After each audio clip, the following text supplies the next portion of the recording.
Martes 28 de abril de 2020. Amigas y amigos, gracias por acompañarnos en Telediario. Inicia una nueva jornada, a mantener la fuerza y a resistir, que pronto llegarán mejores días para todos. Comenzamos con nuestros titulares. Bienvenidos.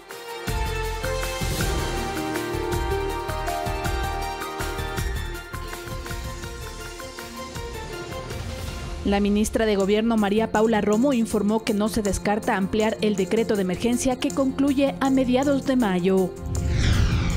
Gobiernos autónomos descentralizados serán quienes tomen las decisiones en la crisis sanitaria de pasar de la fase de aislamiento al distanciamiento social.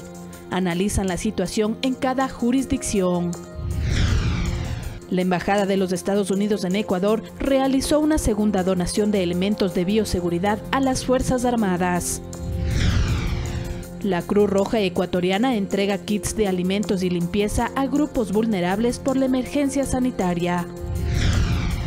Y en lo internacional, el nuevo coronavirus ha provocado al menos 8.300 muertos en América Latina y el Caribe, así como cerca de 170.000 contagiados. Algunos países de la región refuerzan las medidas de confinamiento, mientras otros aseguran haber controlado la pandemia.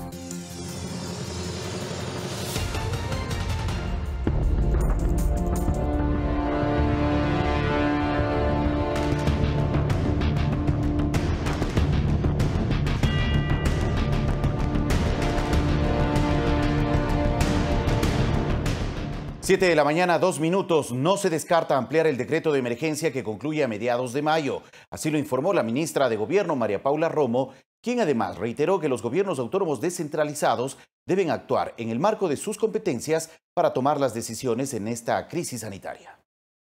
Este fin de semana se trabajó en la unificación de la información y desde hoy se incluye el número de casos recuperados. 1.103 recuperados.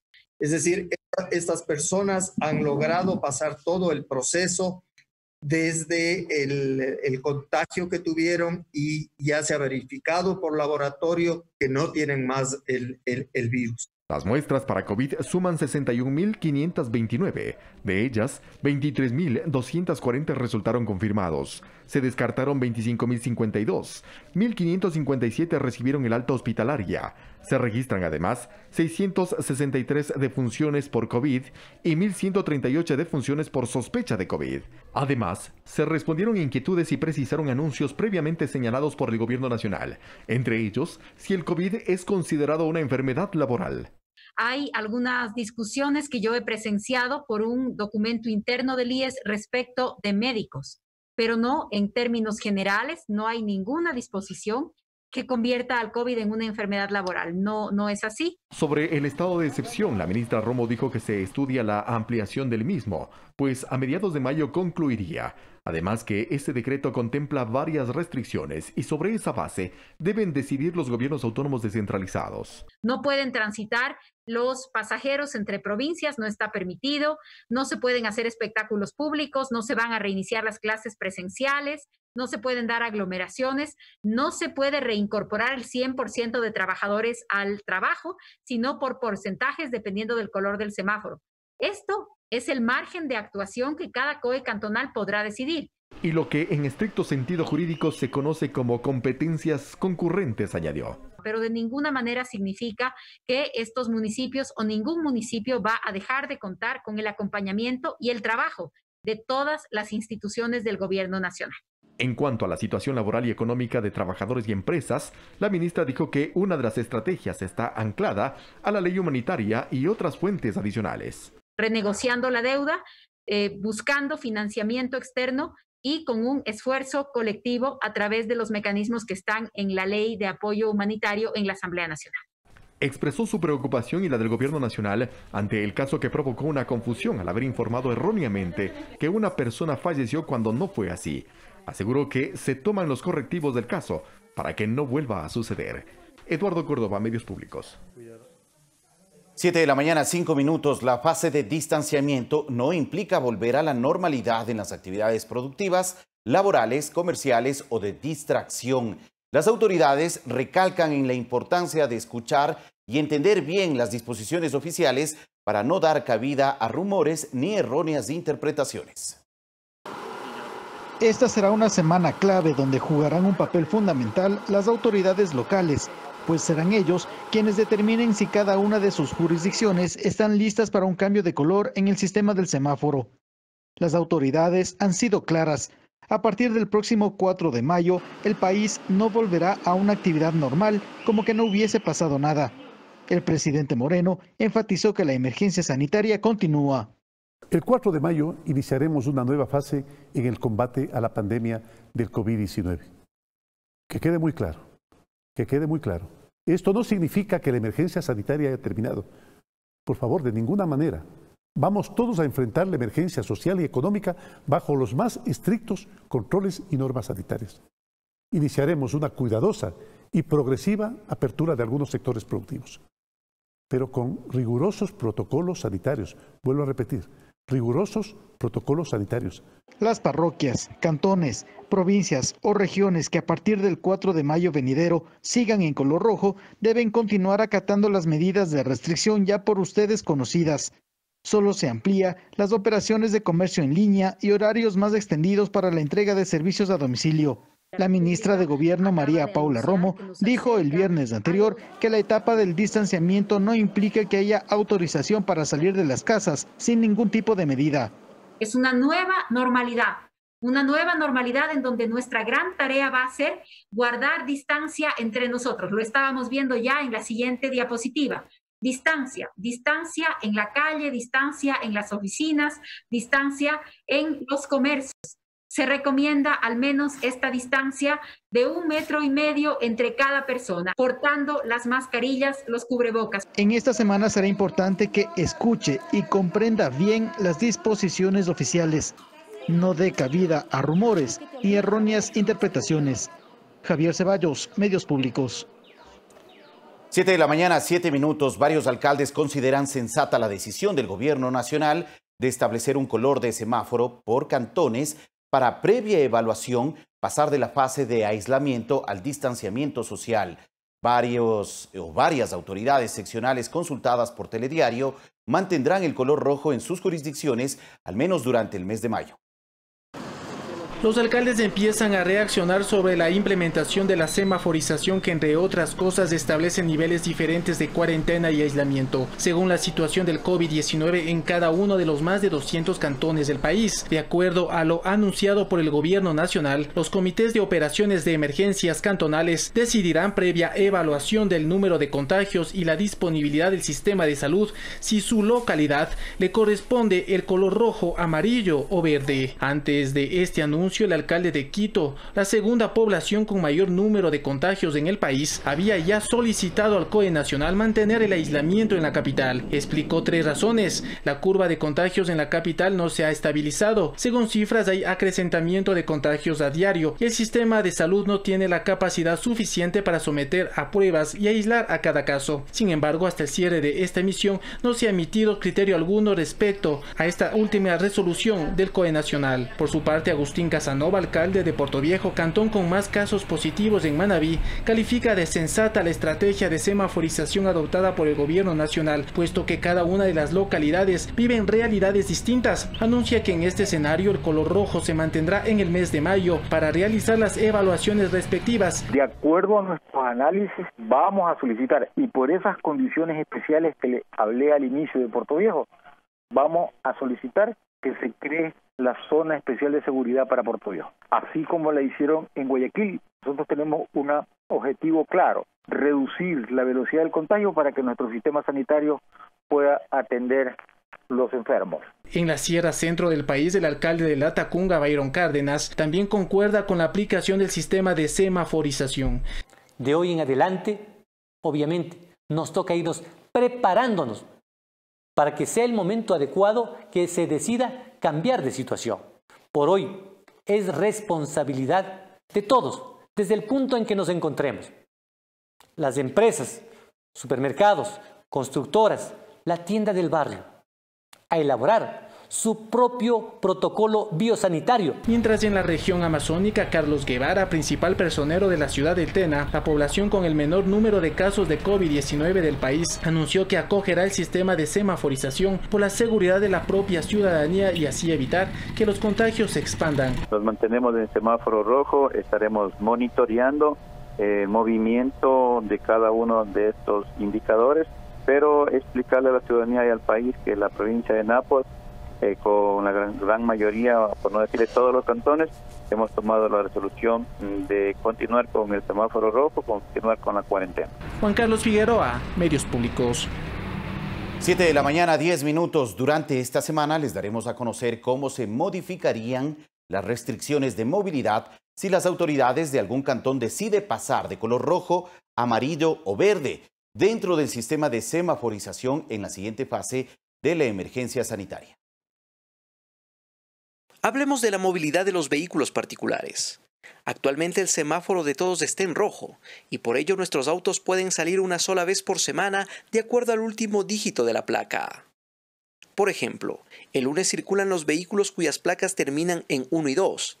El martes los de placas 3 y 4 y así sucesivamente. Los fines de semana nadie circula. Pero si en nuestra localidad el color del semáforo llegara a pasar a amarillo, los vehículos podrán salir al menos 2 veces cada semana. Un lunes saldrían los autos con placas 1, 2, 3 y 0, los cuales volverían a circular los días jueves. En esta coloración ningún vehículo puede movilizarse los domingos. Con semáforo en verde, en cambio, sí se podrá circular los fines de semana. Aquí la restricción será por números pares e impares. Los lunes, miércoles, viernes y domingos, por ejemplo, lo harán las placas impares. Y los días restantes los autos con placas pares, incluido el 0. Alex Llanos, Medios Públicos. Y en una nueva entrega les explicaremos cómo se reactivaría el transporte público ante la posibilidad de cambio en el color de semáforo por emergencia sanitaria. Estén muy pendientes de nuestras entregas. 7 de la mañana, 12 minutos. Les contamos que el prefecto de Carchi advierte de la aglomeración de ciudadanos venezolanos en la frontera con Colombia al norte del país, que busca retornar a su nación debido a la emergencia sanitaria. La falta de empleo y el deseo de acompañar a sus familias son algunas de las causas por las que toman esta decisión. Muy cerca de la embajada venezolana en Ecuador, que por ahora permanece cerrada por la emergencia sanitaria, nos encontramos a 2 jóvenes venezolanos, Josmi y Juan José.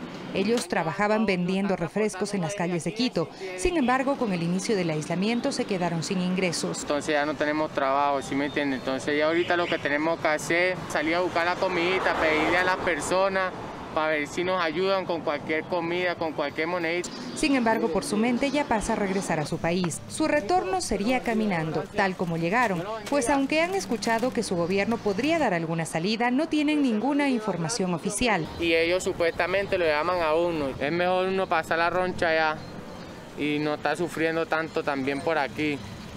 Todos los días quisiéramos estar con nuestra familia. Esta realidad de las distintas provincias donde se concentra la población venezolana repercute directamente en la fronteriza Carchi, alerta el prefecto Guillermo Herrera. Estamos preocupados por esta situación precisamente cuando hemos notado ya alguna cantidad inusual de migrantes que están pugnando por retornar a su país de origen, principalmente a Venezuela, y se están concentrando en nuestra provincia. Un poco más de 200 ciudadanos fueron trasladados desde Ipiales hasta Cúcuta. Hemos tenido hace días pasados un problema en el cantón San Pedro de Huaca, aquí en la provincia del Carchi.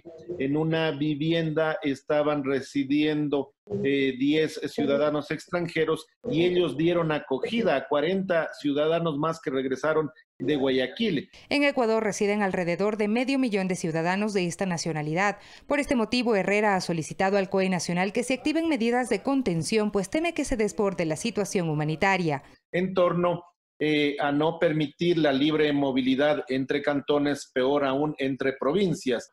Y también estamos solicitando al gobierno ecuatoriano para que aplique todas las gestiones necesarias para que se pueda establecer un corredor humanitario De igual manera, pide a los alcaldes de otras localidades que no faciliten el traslado hacia el Carchi. Si ellos vienen de provincias donde el contagio es muy alto y lo hacen sin las debidas medidas de protección, de sanidad, van a generar un foco de contagio. En esta provincia existen 59 casos confirmados, pero las autoridades dicen que no se han realizado suficientes pruebas, lo cual podría generar una falsa sensación de seguridad. Sofía Montoya, Medios Públicos. 7 de la mañana, 15 minutos. A esta hora nos acompaña el prefecto de la provincia de Carchi, Guillermo Herrera, con quien conversaremos y ampliaremos la información relacionada a esta situación que se vive en este punto del país, al norte de nuestro territorio, frente a la emergencia sanitaria. Prefecto, buenos días. Gracias por acompañarnos. Muy buenos días. Un saludo cordial desde el norte de la patria, desde la provincia de Carchi. Gracias, prefecto Herrera. Bueno, ¿cuál es la necesidad urgente que ustedes tienen como provincia, usted como cabeza en la provincia del Carchi, frente a esta situación humanitaria que se está viviendo en medio de esta emergencia sanitaria? Bueno, frente a los hechos que se han iniciado, que consideramos son inusuales, la presencia cada vez mayor de ciudadanos, principalmente venezolanos, que desean volver a su país.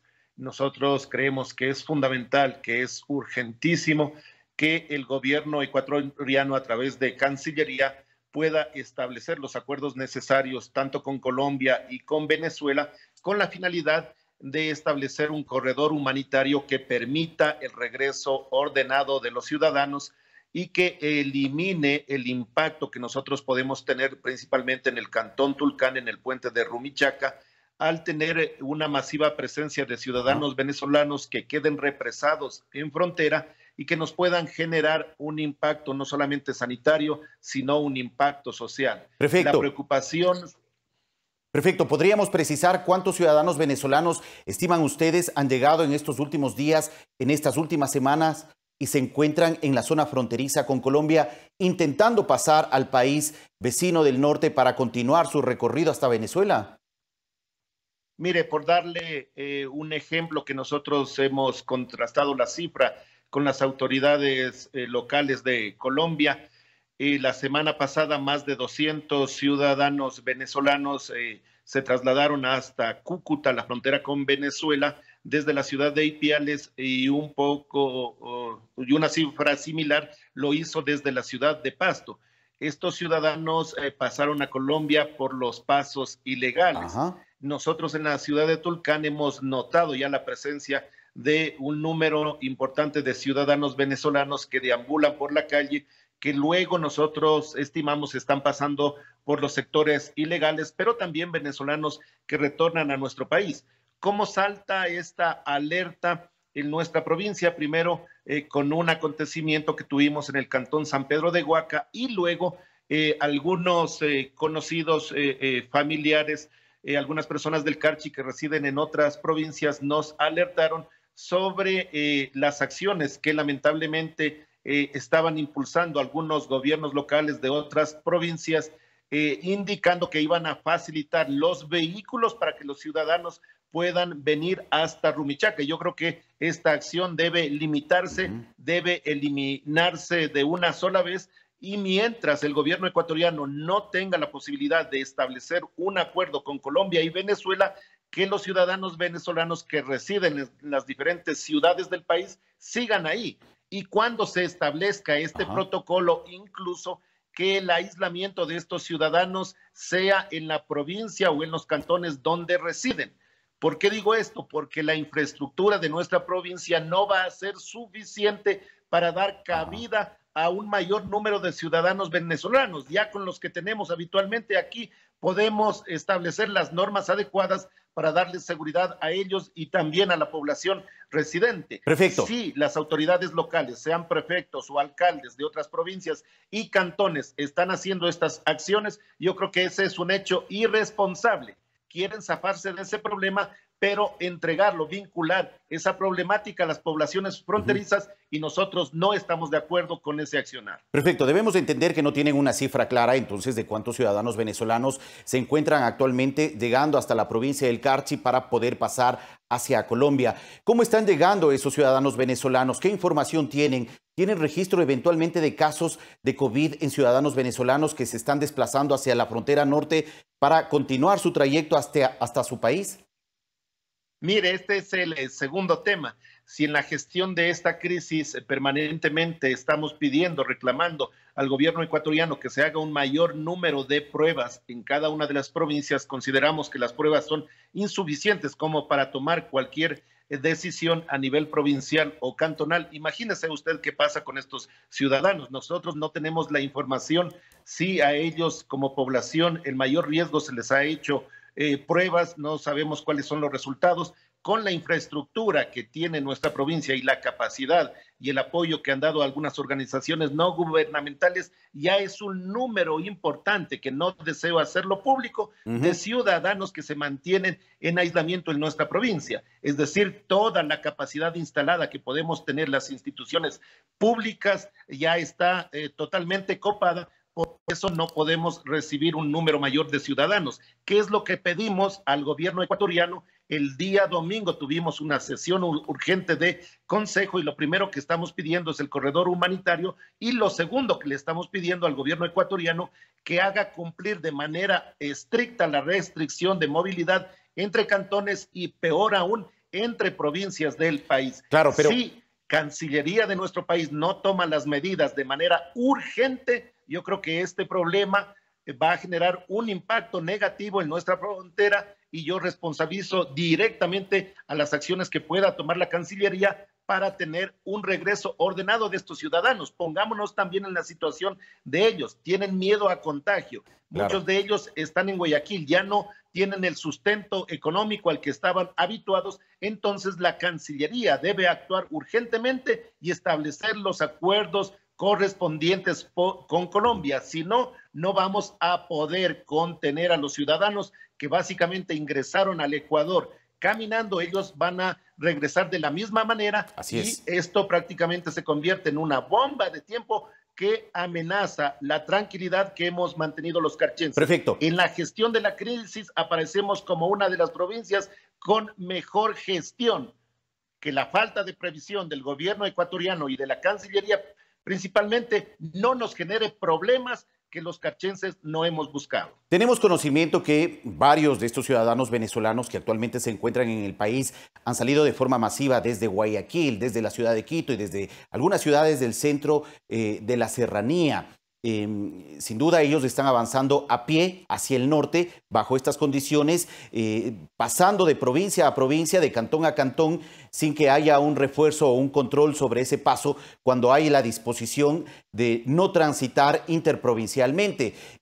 Toda esta situación se está presentando y parece que todo este cúmulo de personas, de ciudadanos venezolanos extranjeros, se encuentran ya en un número importante en la provincia del Carchi. Ahora, ¿qué hacer frente a esa situación? También con una preocupación de por medio por parte de la población carchense, que también ve con un poco de temor toda esta situación humanitaria que se está viviendo ya en ese punto del país. Mire, no solamente se han trasladado a pie, se han trasladado algunos de ellos en buses, han sido detenidos en la población o en el sector de Tandapi. Y había la plena intención de autoridades de Pichincha de facilitarles los buses para trasladarlos hacia el sector de Rumichaca, hacia el puente de Rumichaca. Situación que nosotros la hemos alertado, hemos dialogado inicialmente con estas autoridades y ahora hago el llamado público para que ni alcaldes ni prefectos del país hagan estas acciones, y también hago el llamado público para que el gobierno nacional haga cumplir el decreto de emergencia, sino para qué es un decreto de emergencia. Si se prohíbe la movilidad entre cantones y entre provincias, hay que hacer cumplir este decreto de emergencia. Caso contrario, las poblaciones de Carchi ya han tomado sus medidas respectivas. Por ejemplo, en Julio Andrade, en la parroquia de Julio Andrade, en el cantón San Pedro de Huaca, ya han cercado, han vallado el ingreso a las poblaciones. Si el gobierno no toma, repito, acciones urgentes y ejerce el control que le permite el decreto de emergencia, los ciudadanos carchenses y las autoridades locales no vamos a tener más remedio que tomar decisiones unilaterales y no permitir el ingreso de estos ciudadanos a nuestro territorio. Perfecto. Pero creo que En un Estado de derecho eso no corresponde. Lo que corresponde es que la Policía Nacional cumpla con su papel, porque me imagino que los ciudadanos que salen en vehículos o caminando desde Guayaquil por lo menos pasan unos 5 o 6 controles policiales. Entonces, señor comandante nacional de policía, ejerza y haga cumplir el decreto de emergencia y no permita que este problema se traslade a la provincia del Carchi, a una provincia por demás olvidada por este gobierno y que ahora, sin la acción de este mismo gobierno, se nos quiere trasladar un gran problema. Prefecto Herrera. De plano, la inacción del Ministerio de Relaciones Exteriores y la inacción de la Policía Nacional en este tema en particular. Prefecto Herrera, estamos ya cerrando esta entrevista. Solamente ya para concluir, según el último reporte ofrecido por el COE Nacional, en la provincia del Carchi existen 42 casos confirmados, 5 fallecidos de acuerdo a la información oficial ofrecida, planteada el día de ayer por el COE Nacional. Ustedes ahora tendrán con las autoridades de los cantones decidir el paso a una siguiente etapa, eventualmente al tema del distanciamiento, establecer también, de acuerdo a este tema de la semaforización, medidas para la provincia. ¿A qué están apuntando las autoridades de la provincia del Carchi bajo estas nuevas disposiciones que han dictaminado las autoridades nacionales? Brevemente, por favor. Bueno, nosotros vamos a respaldar la decisión que tomen los 6 alcaldes de nuestra provincia.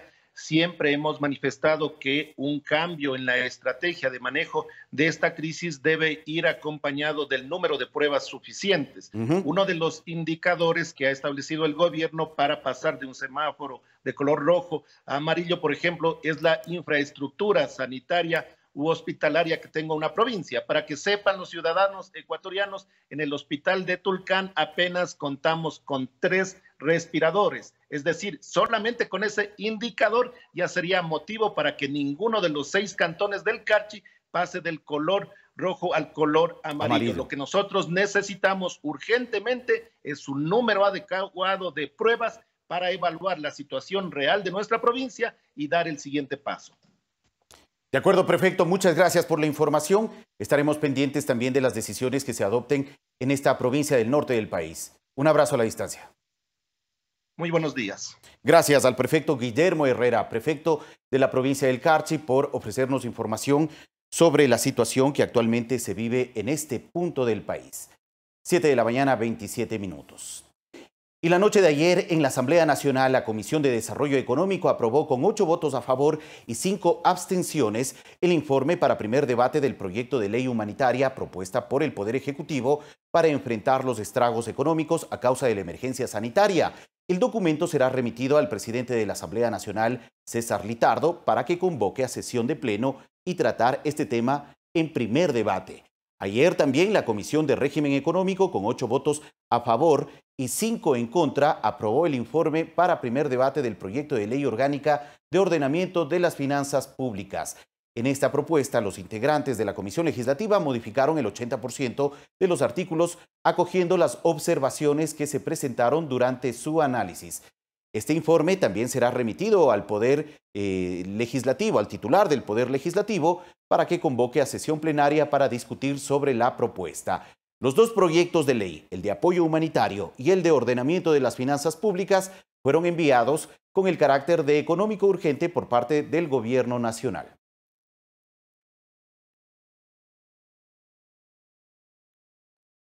7 de la mañana, 28 minutos. Les contamos que el vicepresidente de la República, Otto Sonnenhösner, el secretario general de Gabinete de la Presidencia, Juan Sebastián Roldán, y varios ministros de Estado constataron la entrega de productos alimenticios a padres de familia de escuelas públicas del país.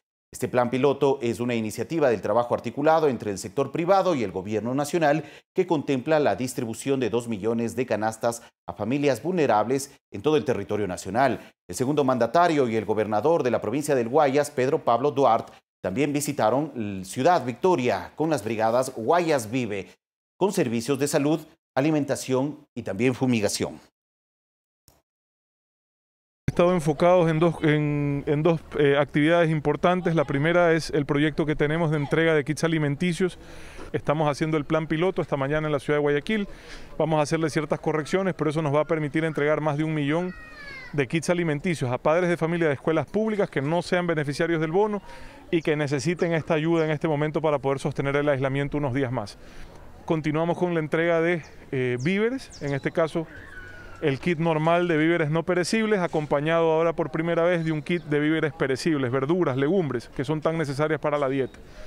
Asimismo, la fumigación y los equipos de salud que están tomando las pruebas de COVID para atender a personas que hayan estado con síntomas. 1.500 familias que reciben cada día alimentos de parte de la Gobernación de la provincia del Guayas, gracias a las donaciones de todas las empresas solidarias en este momento de crisis.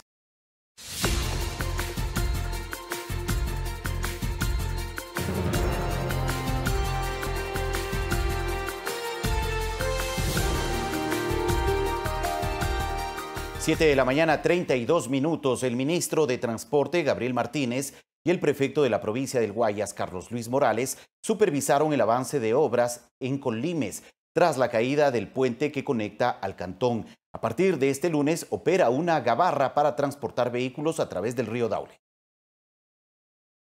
Las obras avanzan en Colimes tras el colapso del puente que conectaba este cantón del Guayas con Manabí. El ministro de Transporte, Gabriel Martínez, constató los trabajos de remoción de escombros para instalar provisionalmente 2 puentes Bailey, con una inversión de $5 millones. 2 puentes de delta de 70 metros cada uno, con una pila en medio, para poder recuperar la operatividad de esta conexión. A la par se fortalece el sistema vial para facilitar el ingreso y salida del cantón por carretera. La rehabilitación de la vía Santa Lucía, Pedro Espinal, Piñal hasta Colimes, que eso está en lastre, pero que vamos a rectificarlo, vamos a arreglarlo, vamos a dejarlo mucho más transitable para que el recorrido, que es de 33 kilómetros, se pueda hacer en el menor tiempo posible. Además, desde este lunes opera la gabarra para transportar hasta 3 vehículos a través del río Daule. Hay una gabarra que está a disposición para que puedan pasar carros de 2 ejes, no solamente en el tramo de Palestina, San Jacinto de Colimes, sino en una que hemos tenido el contacto con personal de aquí, nos ha ayudado el alcalde de Balsar, que nos ha podido ceder esta gabarra que viene desde el sector de Don Bosco, y ya le hemos cambiado de motor para que pueda haber circulación de lado a lado. En Colimes también se ha hecho la entrega de kits de alimentos y se mantiene en el sitio una clínica móvil para atender a la ciudadanía. Luis Alfredo Zúñiga, Medios Públicos. 7 de la mañana, 34 minutos. Durante la emergencia sanitaria, Ecuador ha dejado de vender $9.000 millones. Ahora el país se prepara para una reapertura productiva. Este lunes arrancó el plan piloto de reactivación del sector de la construcción con al menos 43 proyectos entre privados y públicos.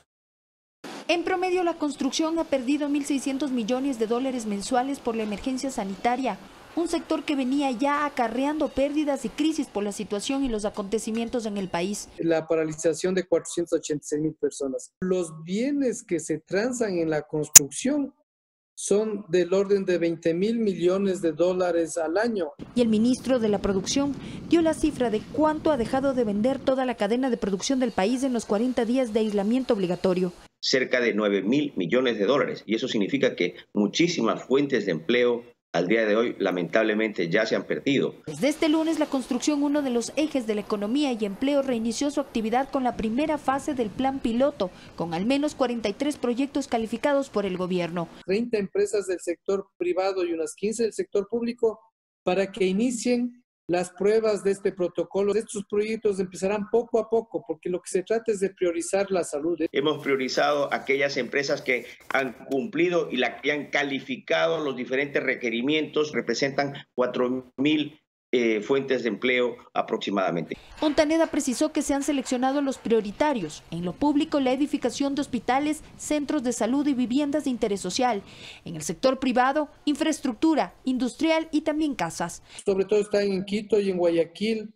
También está en Cuenca, en Manabí, en cantones como Daule. Las obras no son nuevas, ya están en ejecución. Incluso algunas están terminadas y en ellas se realizarán un estudio en todos los componentes que integran al sector. Probar el protocolo, optimizarlo para que enseguida toda la actividad de la construcción aplique el protocolo. La sociedad tiene que entender que el virus va a estar ahí durante 1 o 2 años más. El objetivo fundamental es un trabajo ordenado que cumpla con las normas sanitarias, como el distanciamiento entre obreros, que cuenten con mascarillas y los elementos de protección para evitar el contagio del virus. Se les va a proveer de transporte, no pueden salir a comer en la tienda, en los restaurantes, se les va a proveer de alimentación, todo este tipo de cosas. El proyecto piloto puede ser consultado en www.produccion.go.es.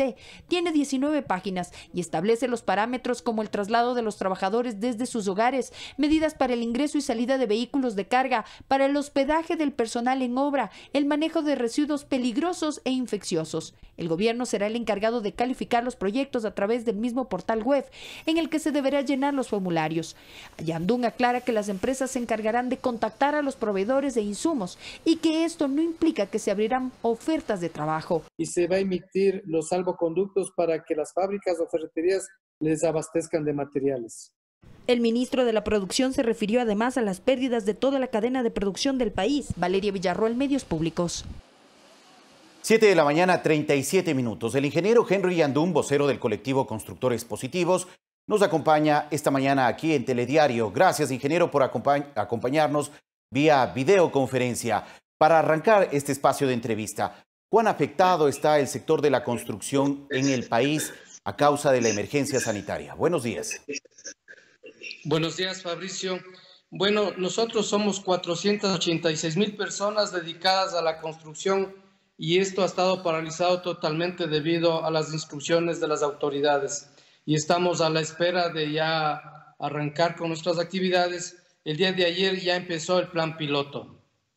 Claro que sí, hemos conocido, de acuerdo al reportaje que hemos visto por parte de nuestra colega Valeria Villarroel con las declaraciones del ministro de Producción, Comercio Exterior y también por su participación, que ya se pone en marcha este plan piloto para reactivar varios proyectos, al menos 43 proyectos que responden a empresas del sector privado, 30 empresas del sector privado y unas 15 del sector público que retomarán sus trabajos, sus obras para dinamizar en algo la economía que se ha visto afectada durante estas semanas de paralización. Efectivamente, Fabricio, pero hay que entender que esto solamente es un plan piloto. La construcción no ha arrancado, la ciudadanía tiene que estar tranquila, sobre todo la ciudadanía que tiene que ver con la construcción. Son apenas 45 proyectos que se han arrancado. En el tope tendremos 4,000 personas, 3,000 personas. Eso es apenas el 0.7% de la población de la construcción. Es decir, solamente es usar el protocolo, aprender un protocolo que se ha desarrollado muy bien para aprender, digamos. Esta es una época de aprendizaje y de acuerdo a las experiencias de estos 45 proyectos, transmitamos las enseñanzas para que cuando la autoridad lo determine, arranque el resto de los constructores. Claro, es muy importante lo que usted menciona. La ciudadanía debería tener muy en cuenta que este es un plan piloto solamente para ciertas empresas, para ciertos proyectos. No es que el tema de las actividades de la construcción, de la obra pública, de la obra privada se está reactivando en estos días. Son casos muy puntuales los que se retoman para poder replicar a futuro ya a escala mayor. Así es. El tema, ¿en qué consiste? Primero se ha desarrollado un protocolo. Este protocolo son las instrucciones concretas de cómo la persona debe elaborar para evitar contagiarse. Desde el momento que se lo recoge de su domicilio, se lo transporta, ingresa a la obra, la manera de alimentarse, de trabajar, mantener la distancia, hasta el momento que regresa. Aquí lo que se trata es de hacer una prueba para priorizar la salud de las personas. Y una vez que nosotros estemos seguros que esto ha funcionado, que los trabajadores están aplicando las normas, la idea es transmitir estas enseñanzas al resto de la población. Ingeniero, o sea, nosotros lo que estamos es probando un protocolo y se han tomado estas 45 empresas de diferente tipología, pequeñas, medianas, grandes, en la primera etapa, en la mediana o acabando, un tipo de obras tipo centros comerciales, hospitales, de todo tipo de obras, porque la idea es probar el protocolo para que cuando la gente vaya a trabajar el contagio se minimice. Nosotros tenemos que entender como ciudadanos que el virus va a estar ahí por 1 o 2 años más, entonces ya tenemos que regresar a laborar a pesar del virus. Pero el concepto de un buen uso del protocolo es de que no se contagien debido al trabajo. y por eso es que ahora se invoca a la ciudadanía a que todos cumplan los protocolos. Aquí no se va a tratar, Fabricio, de que haya supervisores controlando a la gente que cumpla protocolos. Este tiene que ser un tema cultural. Después de unas semanas, 17 millones de ecuatorianos estaremos laborando o activándonos, y eso no significa que va a haber 17 millones de policías controlándonos. Claro. Tenemos que tener una cultura de cuidarnos nosotros mismos, y de eso se trata el protocolo, enseñar a la gente, capacitar a la gente a usar los implementos adecuados, a actuar adecuadamente para que no se contagie por el trabajo. Ingeniero, sobre este tema de este plan piloto, ¿cuáles serán los principales proyectos que usted tiene en mente en este momento que se retomarán? ¿Qué tipo de obras son las que se retoman, las que se continúan este proceso de construcción? ¿En qué ciudades principalmente? Ya, estas 45 que ya empezaron el día de ayer están en Cuenca, están en algunos cantones de Guayas, sobre todo en Guayaquil, están en Pichincha y también hay en Manabí. Entonces, en todas esas partes hay proyectos, como le digo, se tomaron ejemplos de tipos de proyectos para hacer no experimentos, sino las pruebas del protocolo, qué es lo que se debe optimizar en el protocolo. De eso se trata. Esto es primera vez que sucede en la historia de la humanidad. Entonces, lo que es el protocolo teórico ahora se le lleva a la práctica para hacer las optimizaciones con la ayuda de las autoridades y de los expertos que tienen los proyectos, ya sea el ingeniero de seguridad o el médico de campo. ¿Qué tipo de obras principalmente se han retomado en este plan piloto? Perdón, no lo escuché. ¿Qué tipo de obras se han retomado en este plan piloto, ingeniero? Eso le decía, hay obras como vivienda, hay edificios, hay obra pública como hospitales, hay obras que son pequeñitas, hay obras que son grandes, porque queremos ver cómo se comporta la gente cuando el grupo es pequeño de 10, 15 personas o cuando el grupo es de 400 personas. ¿Por qué se arrancó con la construcción, Fabricio? Eso es interesante saber. Es porque cada obra es un cerco, un cordón sanitario. Es muy fácil organizar a un grupo de personas que está concentrado en un área determinada, y además el supervisor, el técnico, el planificador puede organizar el trabajo de tal manera que se mantenga las distancias entre los compañeros. En la construcción no hay mucha densidad de población en la obra, y por eso se empieza con la construcción. También hay que comprender que el obrero, el técnico constructor, ya tiene mucha experiencia y para ellos no es nuevo usar casco, arneses, inclusive las mismas mascarillas. Entonces no va a haber mucha dificultad en que ellos se acoplen al nuevo método de trabajo. Nuevo método que vamos a tener que utilizar todos los ciudadanos para irnos a la misa, para irnos al mercado, para cualquier cosa. Ahora hemos empezado con la construcción. Nosotros hemos cogido este desafío. Los primeros pasos van a ser muy costosos para el constructor, pero la idea es que ya tenemos que arrancar con esta actividad porque hay mucha gente. Usted entenderá, Fabricio, que en la actividad de la construcción, sobre todo hay subcontratistas de subcontratistas que ganan por lo que trabajan en la semana. Ya son varias semanas que no han trabajado y ya comenzamos a tener un problema de que ellos necesitan alimentarse al final de cuentas. Y es por eso que estamos empezando por delegación de las autoridades esta actividad en la construcción. Ingeniero, para terminar esta entrevista, ¿cuáles son las expectativas del sector de la construcción frente a esta realidad que estamos viviendo? ¿Cuáles son las proyecciones eventualmente de decrecimiento durante este año? ¿Se contraerá aún más el sector de la construcción como ya venía durante estos últimos años registrándose lamentablemente esos indicadores? Los expertos determinan que nuestro país va a entrar en una crisis financiera fuerte porque es entendible, hasta los países más poderosos van a entrar en una crisis tremenda. Obviamente la construcción también va a entrar en crisis, sin embargo no nos hemos quedado quietos y hemos hablado con muchas autoridades, con la banca privada, con la banca pública, con todas las autoridades relacionadas, porque lo que queremos es promover la construcción de departamentos o viviendas donde la cuota de pago de la vivienda propia sea más o menos parecida a la cuota de arriendo, y con eso nosotros pretendemos aumentar la demanda. Además, hay algo interesante que ha dejado este virus, que es una cosa lamentable, pero deja cosas positivas, es que el ecuatoriano ha valorado más su vivienda ahora. Yo creo que ya dejamos de valorar cosas como el vehículo o cosas como las diversiones, y vemos que la vivienda es un valor que le tenemos más cariño y que es más útil. Y ya hay unas estadísticas donde dicen que las personas saliendo de esta crisis van a orientarse a mejorar su vivienda o tratar de conseguir viviendas más amplias, porque va a haber mucho teletrabajo, por ejemplo, y las viviendas no estaban diseñadas para teletrabajo, para que sea el aula de los hijos. Entonces, por lo menos va a incrementarse la cantidad de habitaciones donde se pueda hacer. Ha cambiado mucho la manera de ser los ecuatorianos y del mundo, y hay estos cambios en la construcción. Claro que sí, ingeniero. Muchas gracias por la información compartida y sin duda esta emergencia y esta situación que se vive aquí en el país y en el mundo nos ha permitido a muchos entender las prioridades que tenemos actualmente en nuestras vidas y en nuestro alrededor. Gracias, ingeniero, por la información ofrecida. Gracias a usted, Fabricio. Muy gentil. Agradecemos al ingeniero Henry Yandún, vocero del colectivo Constructores Positivos, quien nos ha ofrecido detalles sobre este programa, este plan piloto para retomar las construcciones en varias ciudades del país en medio de esta emergencia sanitaria. 7 de la mañana, 47 minutos. Vamos a una pausa, regresamos en breve.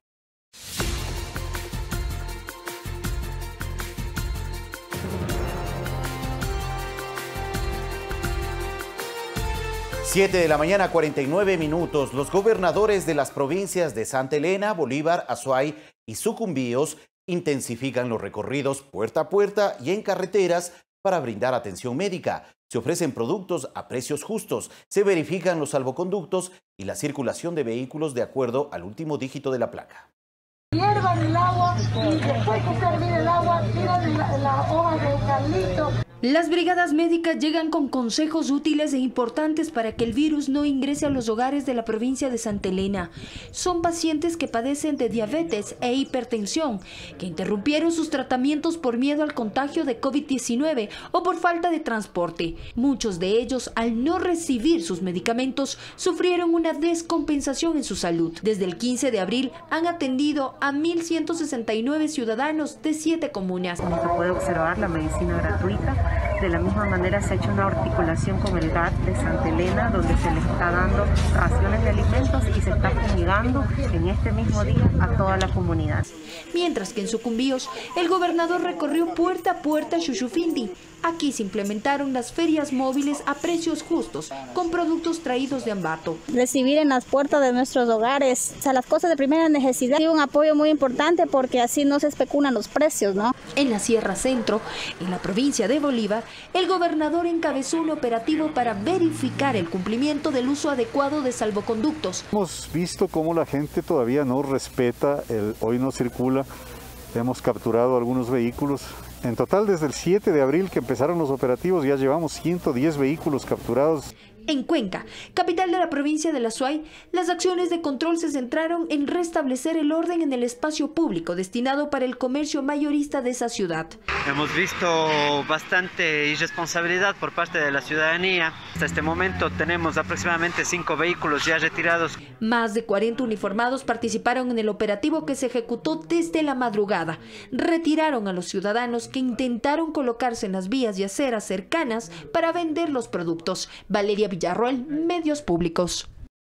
7 y 52 minutos. Con el objetivo de apoyar al gobierno de Ecuador a mitigar los efectos del brote del COVID-19, la Embajada de los Estados Unidos en Ecuador realizó una segunda donación de elementos de bioseguridad a la Fuerza de Tarea Conjunta Guayas. La Embajada de los Estados Unidos en el Ecuador, a través del Programa de Asistencia Humanitaria de la Oficina de Cooperación en Seguridad, ha realizado varias donaciones para el país de equipos de bioprotección. En una primera ocasión hizo la entrega de 2.210 mascarillas y trajes de bioprotección y 40 artículos de equipo médico, incluso estetoscopios para médicos y enfermeras. En una segunda donación que se efectuó el lunes 27 de abril, se entregaron 604 mascarillas tipo N95, 250 trajes de bioseguridad desechables con capucha, 250 zapatones de bioseguridad, 3.000 pares de guantes, visores faciales y bombas de fumigación manuales con capacidad de 18 litros y además desinfectantes. Y esto irá directamente para Guayaquil, para la Fuerza Tarea Conjunta, el Hospital de Guayaquil, que necesita. El esfuerzo principal que ha tenido las Fuerzas Armadas es dar atención a la zona especial de seguridad. Una pequeña muestra de nuestra gran solidaridad, gran interés en colaborar con Ecuador en este momento de crisis. Cabe recordar que en días pasados el presidente de Estados Unidos, Donald Trump, aseguró que tuvo una gran conversación con el presidente Lenín Moreno sobre la pandemia de coronavirus en el país.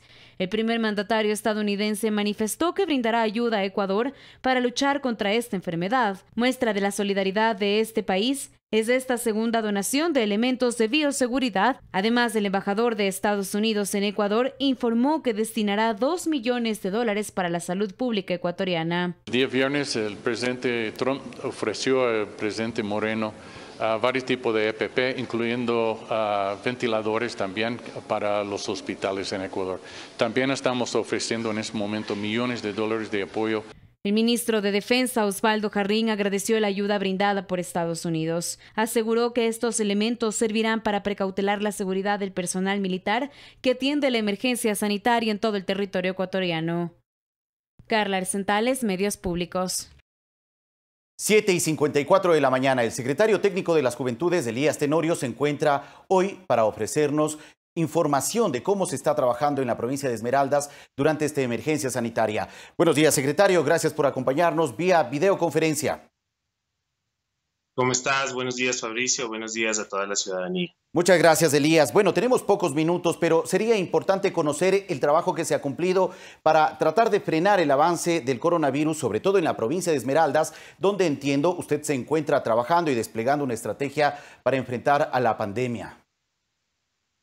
Bueno, sí, básicamente ha sido un trabajo interesante, no solo el de propiciar el diálogo con las autoridades de la provincia, sino también el de generar las mejores condiciones de articulación para que, por supuesto, la ciudadanía pueda, sobre todo podamos salvar más vidas, ¿no? Que esa es la meta de no solo mía, sino de todos los compañeros que hacemos del equipo de gobierno, que estamos, digamos, en varios lugares del país en este momento tratando de garantizar que los servicios públicos funcionen, pero sobre todo que los sistemas de salud tengan las mejores condiciones. Elías. En Esmeraldas. Elías, entendemos que son 143 casos confirmados actualmente en la provincia de Esmeraldas, 15 personas fallecidas, de acuerdo al último reporte ofrecido por el COE Nacional el día de ayer.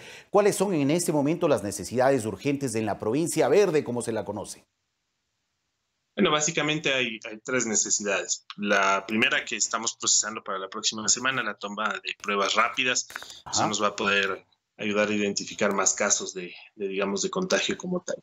La segunda es el contar con el suministro permanente. Elías. De agua para garantizar que el agua... ¿Aló?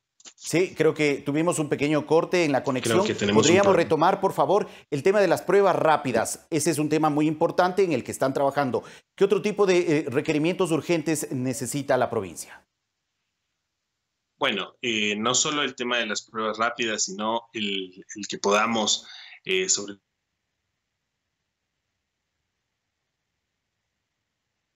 Creo que tenemos un inconveniente. Trataremos de restablecer el contacto con Elías Tenorio para poder reagendar esta entrevista y conocer las cifras y el trabajo finalmente que se está cumpliendo en este punto del país para poder enfrentar el avance de la enfermedad. Me dicen que ya tenemos de nuevo el contacto. Elías. Y gracias, disculpen es un poco complicada la Claro que sí, entendemos las condiciones. Seamos breves porque tenemos pocos minutos. De hecho, tenemos una cadena nacional, Elías. Pruebas rápidas, a garantizar el servicio de agua potable, que eso es un trabajo que venimos haciendo con EAPA San Mateo. Y, por supuesto, el trabajo de fortalecer, digamos, la disciplina social para mantener el distanciamiento y, por supuesto, que la ciudadanía no solo nos ayude protegiéndose, sino también respetando la autoridad. Esos son uno de los temas que estamos trabajando en estos días. Pruebas rápidas se realizarán en estos días. ¿Tienen una cuantificación de cuántas pruebas se han llevado a cabo y cuántas se podrían realizar en los siguientes días? Bueno, la idea dependerá de cuántas dispongamos. Estamos trabajando con el Ministerio de Salud, pero hay un esfuerzo con la empresa privada esmeraldeña que posiblemente nos brindarán desde la próxima semana un buen contingente de pruebas rápidas. Aspiramos que sean en 2.000 pruebas que contemos justamente para poder hacer este ejercicio de la mayor cantidad de pruebas posibles para determinar cuántas personas tienen coronavirus. De acuerdo. Y para el suministro de agua potable, brevemente, por favor, Elías. Lo del suministro, lo primero teníamos que garantizar un químico, que ya lo tenemos. Lo que hace este químico es justamente que nosotros podamos sacar el color del agua, porque el color del agua está viendo con una turbiedad muy fuerte en este momento. De acuerdo, Elías. Gracias por la información. Lamentablemente tenemos ya muy pocos minutos. Tenemos que dar paso a una cadena nacional, pero ofrecemos abrir un nuevo espacio para conversar sobre las acciones que se están cumpliendo en la provincia de Esmeraldas frente a la presencia del COVID-19. Gracias a todos por acompañarnos. Estamos cerrando Telediario en esta primera etapa. De inmediato viene una cadena nacional ordenada por la Secretaría General de Comunicación de la Presidencia y luego regresaremos con Telediario y Sofía Montoya. Que tengan un buen día a todos.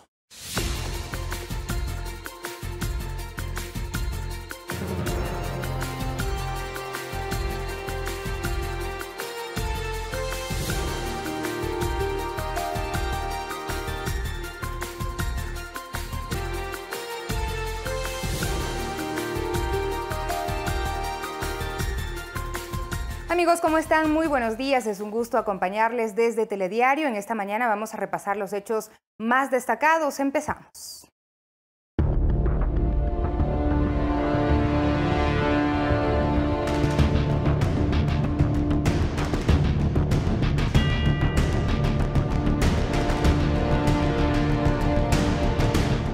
No se descarta ampliar el decreto de emergencia que concluye a mediados de mayo, así lo informó la ministra de Gobierno María Paula Romo, quien además reiteró que los gobiernos autónomos descentralizados deben actuar en el marco de sus competencias para tomar las decisiones en esta crisis sanitaria. Este fin de semana se trabajó en la unificación de la información y desde hoy se incluye el número de casos recuperados. 1.103 recuperados. Es decir, estas personas han logrado pasar todo el proceso desde el contagio que tuvieron y ya se ha verificado por laboratorio que no tienen más el virus. Las muestras para COVID suman 61.529. De ellas, 23.240 resultaron confirmados. Se descartaron 25.052.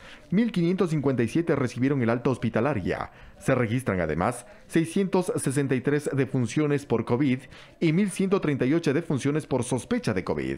Además, se respondieron inquietudes y precisaron anuncios previamente señalados por el Gobierno Nacional. Entre ellos, si el COVID es considerado una enfermedad laboral.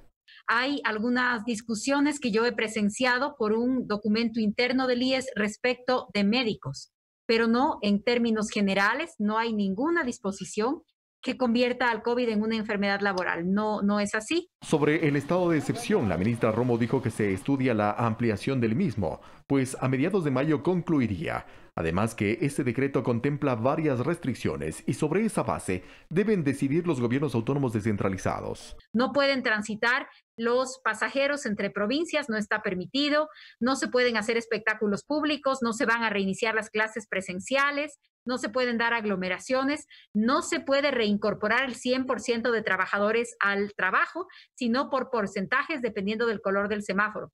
Esto es el margen de actuación que cada COE cantonal podrá decidir. Y lo que en estricto sentido jurídico se conoce como competencias concurrentes, añadió. Pero de ninguna manera significa que estos municipios o ningún municipio va a dejar de contar con el acompañamiento y el trabajo de todas las instituciones del gobierno nacional. En cuanto a la situación laboral y económica de trabajadores y empresas, la ministra dijo que una de las estrategias está anclada a la ley humanitaria y otras fuentes adicionales. Renegociando la deuda, buscando financiamiento externo y con un esfuerzo colectivo a través de los mecanismos que están en la Ley de Apoyo Humanitario en la Asamblea Nacional. Expresó su preocupación y la del gobierno nacional ante el caso que provocó una confusión al haber informado erróneamente que una persona falleció cuando no fue así. Aseguró que se toman los correctivos del caso para que no vuelva a suceder. Eduardo Córdoba, Medios Públicos. Y de la fase de distanciamiento, pues no implica volver a la total y absoluta normalidad en las actividades productivas, laborales, comerciales o de distracción. Las autoridades recalcan en la importancia de escuchar y entender bien las disposiciones oficiales para no dar cabida a rumores ni erróneas interpretaciones. Esta será una semana clave donde jugarán un papel fundamental las autoridades locales, pues serán ellos quienes determinen si cada una de sus jurisdicciones están listas para un cambio de color en el sistema del semáforo. Las autoridades han sido claras. A partir del próximo 4 de mayo, el país no volverá a una actividad normal, como que no hubiese pasado nada. El presidente Moreno enfatizó que la emergencia sanitaria continúa. El 4 de mayo iniciaremos una nueva fase en el combate a la pandemia del COVID-19. Que quede muy claro, que quede muy claro. Esto no significa que la emergencia sanitaria haya terminado. Por favor, de ninguna manera. Vamos todos a enfrentar la emergencia social y económica bajo los más estrictos controles y normas sanitarias. Iniciaremos una cuidadosa y progresiva apertura de algunos sectores productivos, pero con rigurosos protocolos sanitarios. Vuelvo a repetir, rigurosos protocolos sanitarios. Las parroquias, cantones, provincias o regiones que a partir del 4 de mayo venidero sigan en color rojo deben continuar acatando las medidas de restricción ya por ustedes conocidas. Solo se amplía las operaciones de comercio en línea y horarios más extendidos para la entrega de servicios a domicilio. La ministra de Gobierno, María Paula Romo, dijo el viernes anterior que la etapa del distanciamiento no implica que haya autorización para salir de las casas sin ningún tipo de medida. Es una nueva normalidad en donde nuestra gran tarea va a ser guardar distancia entre nosotros. Lo estábamos viendo ya en la siguiente diapositiva. Distancia en la calle, distancia en las oficinas, distancia en los comercios. Se recomienda al menos esta distancia de 1,5 metros entre cada persona, portando las mascarillas, los cubrebocas. En esta semana será importante que escuche y comprenda bien las disposiciones oficiales. No dé cabida a rumores ni erróneas interpretaciones. Javier Ceballos, Medios Públicos. Y varios alcaldes consideran sensata la decisión del Gobierno Nacional de establecer un color de semáforo por cantones para, previa evaluación, pasar de la fase de aislamiento al distanciamiento social. En su mayoría, los burgomaestres consultados por Telediario mantendrán el color rojo en sus jurisdicciones, al menos durante el mes de mayo. Los alcaldes empiezan a reaccionar sobre la implementación de la semaforización que, entre otras cosas, establece niveles diferentes de cuarentena y aislamiento, según la situación del COVID-19 en cada uno de los más de 200 cantones del país. De acuerdo a lo anunciado por el Gobierno Nacional, los comités de operaciones de emergencias cantonales decidirán, previa evaluación del número de contagios y la disponibilidad del sistema de salud, si su localidad le corresponde el color rojo, amarillo o verde. Antes de este anuncio, el alcalde de Quito, la segunda población con mayor número de contagios en el país, había ya solicitado al COE Nacional mantener el aislamiento en la capital. Explicó 3 razones. La curva de contagios en la capital no se ha estabilizado. Según cifras, hay acrecentamiento de contagios a diario y el sistema de salud no tiene la capacidad suficiente para someter a pruebas y aislar a cada caso. Sin embargo, hasta el cierre de esta emisión no se ha emitido criterio alguno respecto a esta última resolución del COE Nacional. Por su parte, Agustín Casanova, alcalde de Portoviejo, cantón con más casos positivos en Manabí, califica de sensata la estrategia de semaforización adoptada por el Gobierno Nacional, puesto que cada una de las localidades viven realidades distintas. Anuncia que en este escenario el color rojo se mantendrá en el mes de mayo para realizar las evaluaciones respectivas. De acuerdo a nuestros análisis, vamos a solicitar, y por esas condiciones especiales que le hablé al inicio de Portoviejo, vamos a solicitar que se cree la zona especial de seguridad para Portoviejo, así como la hicieron en Guayaquil. Nosotros tenemos un objetivo claro: reducir la velocidad del contagio para que nuestro sistema sanitario pueda atender los enfermos. En la Sierra Centro del país, el alcalde de Latacunga, Byron Cárdenas, también concuerda con la aplicación del sistema de semaforización. De hoy en adelante, obviamente, nos toca irnos preparándonos para que sea el momento adecuado que se decida cambiar de situación. Por hoy, es responsabilidad de todos, desde el punto en que nos encontremos. Las empresas, supermercados, constructoras, la tienda del barrio, a elaborar su propio protocolo biosanitario. Mientras en la región amazónica, Carlos Guevara, principal personero de la ciudad de Tena, la población con el menor número de casos de COVID-19 del país, anunció que acogerá el sistema de semaforización por la seguridad de la propia ciudadanía y así evitar que los contagios se expandan. Nos mantenemos en semáforo rojo, estaremos monitoreando el movimiento de cada uno de estos indicadores, pero explicarle a la ciudadanía y al país que la provincia de Napo, con la gran mayoría, por no decirle todos los cantones, hemos tomado la resolución de continuar con el semáforo rojo, continuar con la cuarentena. Juan Carlos Figueroa, Medios Públicos. ¿Pero qué se necesita para pasar de las medidas de aislamiento social al distanciamiento? Pues se requiere de disciplina ciudadana y corresponsabilidad. Es importante que la población cambie totalmente sus hábitos y mantenga el uso permanente de la mascarilla en los espacios públicos. Alemania, Corea del Sur y Japón son los países del mundo que aplicaron medidas para reducir los casos de contagio más pronto. Corea del Sur combinó la información a la ciudadanía, su participación y una campaña masiva de pruebas. Además, se enviaban mensajes de texto a los ciudadanos cuando se detectaba un caso cerca de su casa o lugar de trabajo. El éxito de Japón se debe a la profunda preocupación de sus ciudadanos por la higiene y al poco contacto social que tienen, es decir, no se abrazan o besan al saludar, lo cual se considera fuente de propagación del virus. Además, las escuelas y universidades japonesas fueron de las primeras en cerrar sus puertas en el mundo. Mientras Nueva Zelanda declaró victoria sobre los contagios, la primera ministra Jacinda Ardern afirmó que su país ganó la batalla contra la transmisión masiva.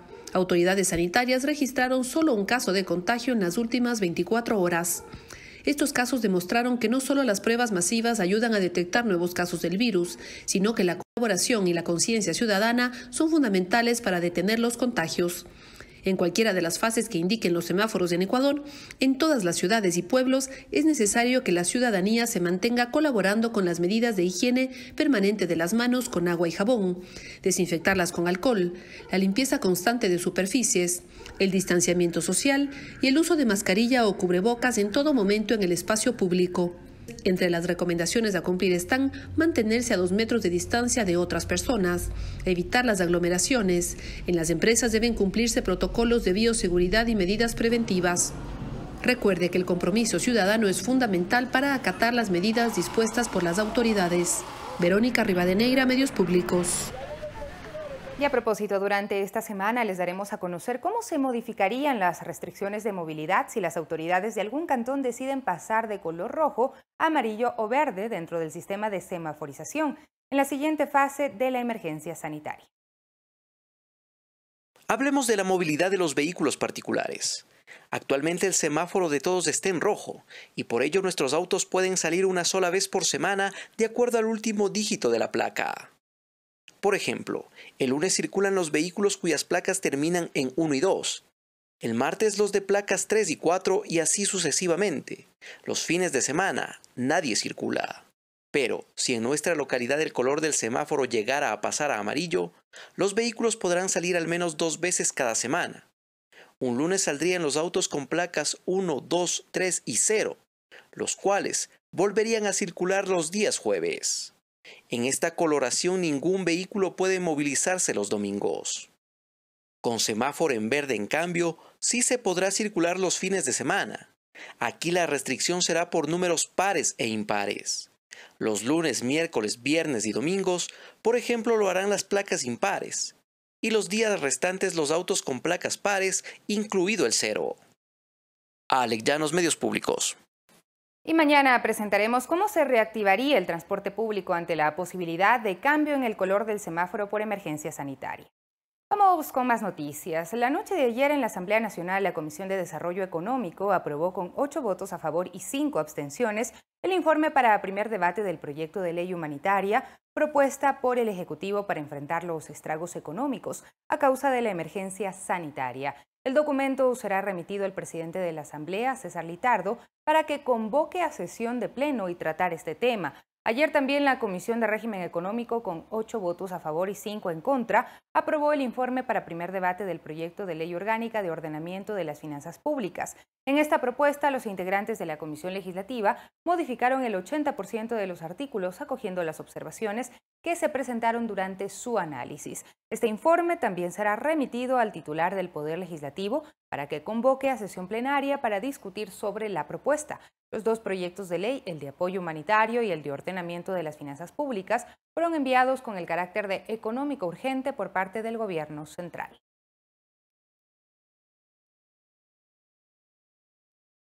Y durante la emergencia sanitaria, Ecuador ha dejado de vender 9.000 millones de dólares. Ahora el país se prepara para una reapertura productiva. Este lunes arrancó el plan piloto de reactivación del sector de la construcción con al menos 43 proyectos entre privados y públicos.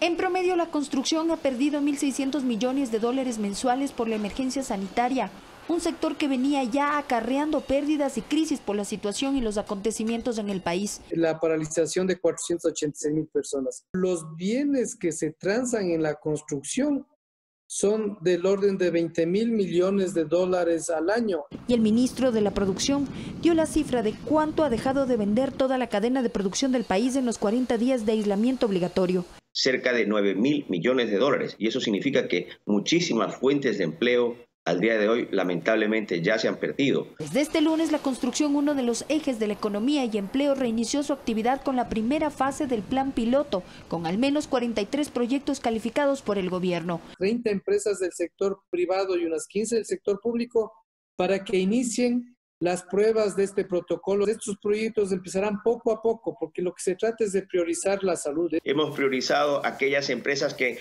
han cumplido y que han calificado los diferentes requerimientos. Representan 4.000 fuentes de empleo aproximadamente. Ontaneda precisó que se han seleccionado los prioritarios. En lo público, la edificación de hospitales, centros de salud y viviendas de interés social. En el sector privado, infraestructura, industrial y también casas. Sobre todo está en Quito y en Guayaquil. También está en Cuenca, en Manabí, en cantones como Daule. Las obras no son nuevas, ya están en ejecución. Incluso algunas están terminadas y en ellas se realizarán un estudio en todos los componentes que integran al sector. Probar el protocolo, optimizarlo para que enseguida toda la actividad de la construcción aplique el protocolo. La sociedad tiene que entender que el virus va a estar ahí durante 1 o 2 años más. El objetivo fundamental es un trabajo ordenado que cumpla con las normas sanitarias, como el distanciamiento entre obreros, que cuenten con mascarillas y los elementos de protección para evitar el contagio del virus. Se les va a proveer de transporte. No pueden salir a comer en la tienda, en los restaurantes, se les va a proveer de alimentación, todo este tipo de cosas. El proyecto piloto puede ser consultado en www.produccion.go.es.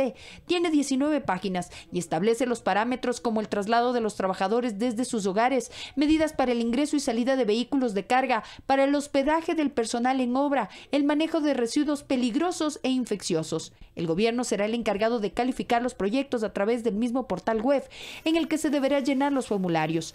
Yandún aclara que las empresas se encargarán de contactar a los proveedores de insumos y que esto no implica que se abrirán ofertas de trabajo. Y se va a emitir los salvoconductos para que las fábricas o ferreterías les abastezcan de materiales. El ministro de la Producción se refirió además a las pérdidas de toda la cadena de producción del país. Valeria Villarroel, Medios Públicos.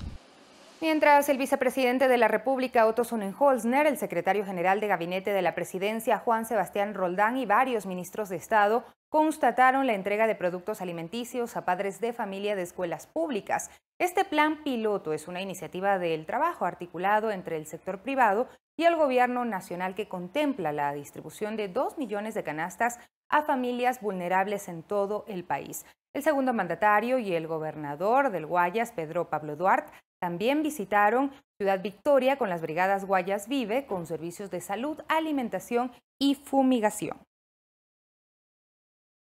Estado enfocados en dos actividades importantes. La primera es el proyecto que tenemos de entrega de kits alimenticios. Estamos haciendo el plan piloto esta mañana en la ciudad de Guayaquil. Vamos a hacerle ciertas correcciones, pero eso nos va a permitir entregar más de 1 millón de kits alimenticios a padres de familia de escuelas públicas que no sean beneficiarios del bono y que necesiten esta ayuda en este momento para poder sostener el aislamiento unos días más. Continuamos con la entrega de víveres, en este caso el kit normal de víveres no perecibles, acompañado ahora por primera vez de un kit de víveres perecibles, verduras, legumbres, que son tan necesarias para la dieta. Asimismo, la fumigación y los equipos de salud que están tomando las pruebas de COVID para atender a personas que hayan estado con síntomas. 1.500 familias que reciben cada día alimentos de parte de la Gobernación de la provincia del Guayas, gracias a las donaciones de todas las empresas solidarias en este momento de crisis. Y el Gobierno Nacional implementará un plan para las artes y la cultura por etapas. Se contempla la entrega de un bono humanitario para trabajadores de la cultura en situación vulnerable y créditos para impulsar estas actividades. Veamos más detalles. En el plan para las artes, a 5.500 trabajadores de la cultura vulnerables se les entregarán $60 durante 3 meses, con lo cual el Estado invertirá $1.050.000. Además, se creará una línea de fomento para la emergencia de $1 millón para la creación y circulación de contenidos para 2.500 trabajadores de la cultura. Otro aspecto serán los créditos para trabajadores, para impulso de la cultura, con montos desde $10.000 a $500.000 y a 10 años plazo. Posteriormente, se difundirán los contenidos culturales en línea a través de sitios web. Para la fase de reactivación y recuperación, el Instituto Nacional de Patrimonio Cultural, el Instituto de Cine y Creación Audiovisual y el Instituto de Fomento de las Artes redefinirán estrategias, se replantearán los servicios artísticos y culturales con el uso de las nuevas tecnologías. Además, se generarán protocolos y normativas para consumo de arte y cultura y existirán acuerdos para privilegiar el consumo de contenidos artísticos y culturales nacionales y locales. Verónica Rivadeneira, Medios Públicos. 8 de la mañana con 28 minutos. Los gobernadores de las provincias de Santa Elena, Bolívar, Azuay y Sucumbíos intensifican los recorridos puerta a puerta y en carreteras para brindar atención médica. Se ofrecen productos a precios justos, se verifican los salvoconductos y la circulación de vehículos de acuerdo al último dígito de la placa. Hiervan el agua y después de servir el agua tiran la hoja de eucalipto. Las brigadas médicas llegan con consejos útiles e importantes para que el virus no ingrese a los hogares de la provincia de Santa Elena. Son pacientes que padecen de diabetes e hipertensión, que interrumpieron sus tratamientos por miedo al contagio de COVID-19 o por falta de transporte. Muchos de ellos, al no recibir sus medicamentos, sufrieron una descompensación en su salud. Desde el 15 de abril han atendido a 1.169 ciudadanos de 7 comunas. Como se puede observar, la medicina gratuita. De la misma manera se ha hecho una articulación con el GAT de Santa Elena, donde se le está dando raciones de alimentos y se está fumigando en este mismo día a toda la comunidad. Mientras que en Sucumbíos, el gobernador recorrió puerta a puerta Xuxufindi. Aquí se implementaron las ferias móviles a precios justos, con productos traídos de Ambato. Recibir en las puertas de nuestros hogares, o sea, las cosas de primera necesidad, y un apoyo muy importante porque así no se especulan los precios, ¿no? En la Sierra Centro, en la provincia de Bolívar, el gobernador encabezó un operativo para verificar el cumplimiento del uso adecuado de salvoconductos. Hemos visto cómo la gente todavía no respeta el hoy no circula. Hemos capturado algunos vehículos. En total, desde el 7 de abril que empezaron los operativos, ya llevamos 110 vehículos capturados. En Cuenca, capital de la provincia de Azuay, las acciones de control se centraron en restablecer el orden en el espacio público destinado para el comercio mayorista de esa ciudad. Hemos visto bastante irresponsabilidad por parte de la ciudadanía. Hasta este momento tenemos aproximadamente 5 vehículos ya retirados. Más de 40 uniformados participaron en el operativo que se ejecutó desde la madrugada. Retiraron a los ciudadanos que intentaron colocarse en las vías y aceras cercanas para vender los productos. Valeria Villarroel, Medios Públicos. Y con el objetivo de apoyar al gobierno de Ecuador a mitigar los efectos del brote del COVID-19, la Embajada de los Estados Unidos en Ecuador realizó una segunda donación de elementos de bioseguridad a la Fuerza de Tarea Conjunta Guayas. La Embajada de los Estados Unidos en el Ecuador, a través del Programa de Asistencia Humanitaria de la Oficina de Cooperación en Seguridad, ha realizado varias donaciones para el país de equipos de bioprotección. En una primera ocasión hizo la entrega de 2.210 mascarillas y trajes de bioprotección y 40 artículos de equipo médico, incluso estetoscopios para médicos y enfermeras. En una segunda donación que se efectuó el lunes 27 de abril, se entregaron 604 mascarillas tipo N95, 250 trajes de bioseguridad desechables con capucha, 250 zapatones de bioseguridad, 3.000 pares de guantes, visores faciales y bombas de fumigación manuales con capacidad de 18 litros y además desinfectantes. Y esto irá directamente para Guayaquil, para la Fuerza de Tarea Conjunta, el Hospital de Guayaquil, que necesita. El esfuerzo principal que ha tenido las Fuerzas Armadas es dar atención a la zona especial de seguridad. Una pequeña muestra de nuestra gran solidaridad, gran interés en colaborar con Ecuador en este momento de crisis. Cabe recordar que en días pasados el presidente de Estados Unidos, Donald Trump, aseguró que tuvo una gran conversación con el presidente Lenín Moreno sobre la pandemia de coronavirus en el país. El primer mandatario estadounidense manifestó que brindará ayuda a Ecuador para luchar contra esta enfermedad. Muestra de la solidaridad de este país es esta segunda donación de elementos de bioseguridad. Además, el embajador de Estados Unidos en Ecuador informó que destinará $2 millones para la salud pública ecuatoriana. El día viernes el presidente Trump ofreció al presidente Moreno varios tipos de EPP, incluyendo ventiladores también para los hospitales en Ecuador. También estamos ofreciendo en este momento millones de dólares de apoyo. El ministro de Defensa, Osvaldo Jarrín, agradeció la ayuda brindada por Estados Unidos. Aseguró que estos elementos servirán para precautelar la seguridad del personal militar que atiende la emergencia sanitaria en todo el territorio ecuatoriano. Carla Arcentales, Medios Públicos.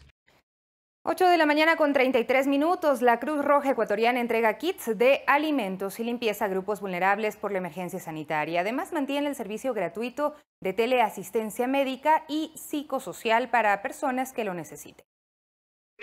En este video observamos cómo un profesional médico de la Cruz Roja Ecuatoriana atiende a través del servicio de teleasistencia a una paciente que llamó al mismo para ser tratada por una afección en su salud. Póngase unos 20 minutitos, por lo menos unas 2 veces al día.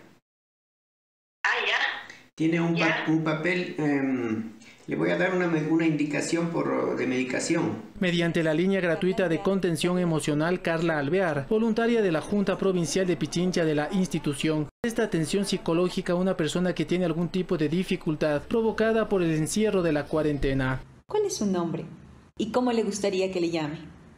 Mucho gusto, Carmen. Ambos servicios de teleasistencia coordinados conjuntamente con la Secretaría de Salud del municipio de Quito son gratuitos y tienen la misión de prestar atención especializada a la ciudadanía sin necesidad de salir de sus casas. Que actualmente frente a la emergencia están apareciendo situaciones como estrés, ansiedad, nerviosismo, temor.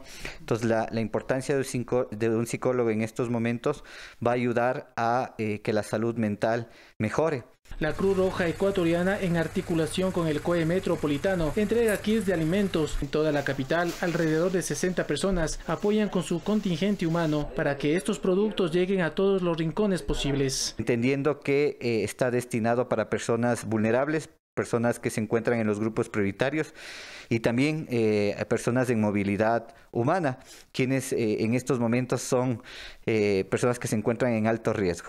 Para poder financiar todos estos servicios gratuitos y solventar los salarios de los trabajadores y los costos de la logística de cientos de voluntarios que prestan sus servicios a la institución, la entidad activó un servicio con costo de desinfección. Estamos con una unidad de técnicos especialistas para generar desinfecciones tanto en casas, en empresas, en parques, en diferentes espacios públicos o privados, con el objetivo de ayudar también a la población en procesos de desinfección. Si desea contratar este servicio y ayudar a la Cruz Roja Ecuatoriana, lo puede hacer al número 098-843-0817. Juan Carlos Figueroa, Medios Públicos.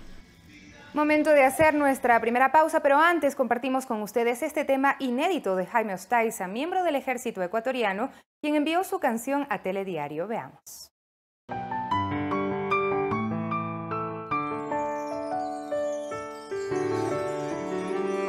Hoy mis ojos están tristes, tengo ganas de llorar. Quisiera ver a mis viejos y a mis muchachitos jugar. Tengo fe, esto pasará, para siempre sé que no.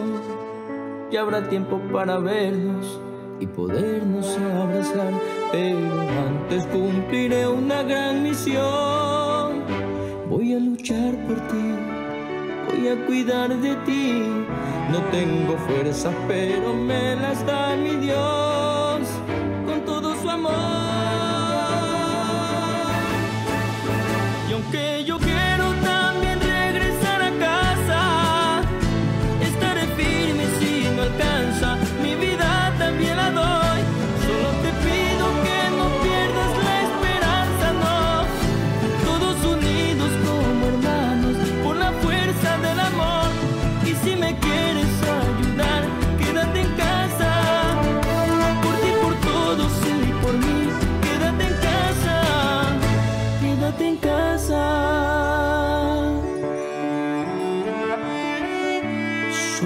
soldado que lucha de la mano de Dios.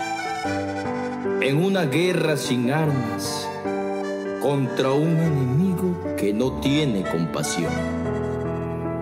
No importa el color de mi uniforme, y mucho menos mi condición.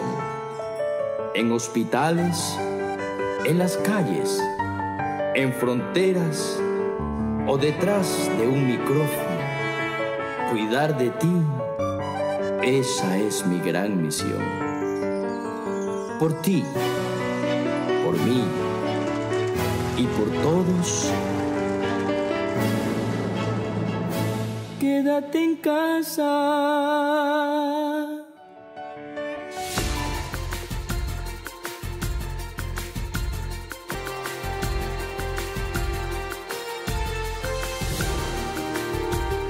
De regreso en Telediario les contamos que el ministro de Transporte, Gabriel Martínez, y el prefecto del Guayas, Carlos Luis Morales, supervisaron el avance de obras en Colimes tras la caída del puente que conecta al cantón. A partir de este lunes opera una gabarra para transportar vehículos a través del río Daule.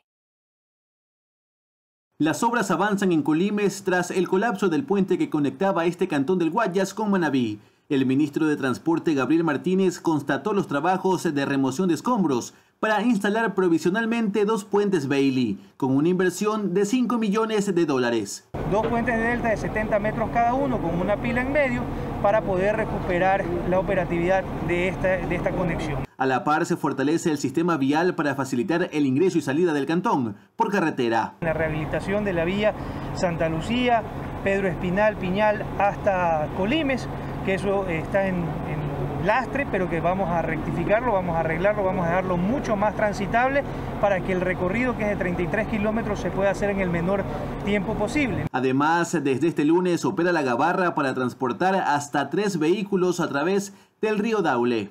Hay una gabarra que está a disposición para que puedan pasar carros de 2 ejes, no solamente en el tramo de Palestina, San Jacinto de Colimes, sino en una que hemos tenido el contacto con personal de aquí, nos ha ayudado el alcalde de Balsar, que nos ha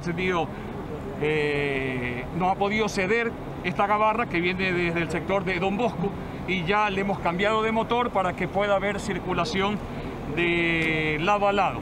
En Colimes también se ha hecho la entrega de kits de alimentos y se mantiene en el sitio una clínica móvil para atender a la ciudadanía. Luis Alfredo Zúñiga, Medios Públicos. Y frente a la crisis sanitaria que atraviesa el país por la pandemia de COVID-19, el Consejo Nacional Electoral debate diferentes escenarios para los comicios presidenciales del 2021. Según la Organización Mundial de la Salud, la vacuna contra el coronavirus todavía tardará en estar lista varios meses. Frente a este escenario, en el interior del Consejo Nacional Electoral, en el CNE, se preparan métodos de votación alternativa para ir a las urnas el próximo 7 de febrero de 2021. El Consejo Nacional Electoral no puede ser ajeno a esta realidad. Por eso hemos puesto sobre el debate posiciones, sugerencias, iniciativas para que sean analizadas, pero sin descuidar 3 aspectos: el tema presupuestario, el tema de la legalidad, de la constitucionalidad y el tema del acuerdo político que deben tener las organizaciones políticas como actores importantes, que pasa principalmente por ahí, y de la confiabilidad de la ciudadanía para nuevos sistemas de votación que se podría pensar.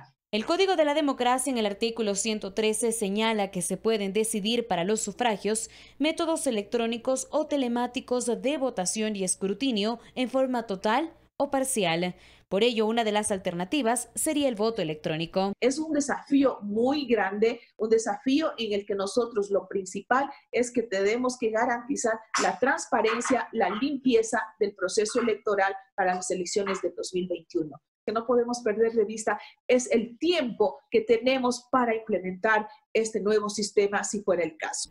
Con el objetivo de evitar aglomeraciones durante las elecciones, también se ha pensado en varias alternativas. Ya sea por jornadas de votación que se puede dividir entre hombres, mujeres, un día, otro día, en la mañana con horarios. También estamos mirando en la posibilidad que, si bien no puede ser y no en todo el país, sí en las provincias más críticas como es Pichincha y Guayas, donde se podría aplicar este sistema de votación. Esto sí nos permite la Constitución, esto sí nos permite la ley. Respecto al fallecimiento de más de 600 personas a nivel nacional por el COVID-19, Atamaín mencionó que el padrón electoral se actualizará para los comicios del 2021 de acuerdo a la información remitida por el Registro Civil. El próximo 18 de agosto de 2020 se cerrará el padrón electoral para las elecciones del 7 de febrero de 2021. Carla Arcentales, Medios Públicos. Y en otro tema, este domingo 26 de abril de 2020, la Corte Nacional de Justicia notificó la sentencia de 8 años de prisión en contra del expresidente Rafael Correa, Jorge Glass y otros involucrados, entre ellos exministros del gobierno anterior y varios empresarios acusados de cohecho en el caso Sobornos 2012-2016. Según la Fiscalía General del Estado, los procesados conformaron una estructura criminal que recibió millones de dólares en sobornos para el financiamiento ilegal del movimiento Alianza País. El pasado 6 de marzo de 2020, el exmandatario Correa fue declarado como autor de ese delito y la fiscal Diana Salazar pidió la máxima pena aumentada en 1/3. Los abogados defensores de los acusados han reiterado que apelarán el fallo, el mismo que no es de última instancia. Mientras el Tribunal Penal de la Corte de Justicia de Pichincha negó este lunes por improcedente el pedido de concesión de recurso de habeas corpus planteado por la defensa de Royce Phillips, alias el abuelo, quien fue sentenciado a 25 años y 4 meses de prisión por trata de personas con fines de explotación sexual. El ciudadano estadounidense Royce Phillips permanece detenido desde abril del 2019. En marzo pasado fue condenado a 25 años y 4 meses de prisión por el delito de trata de personas con fines de explotación sexual.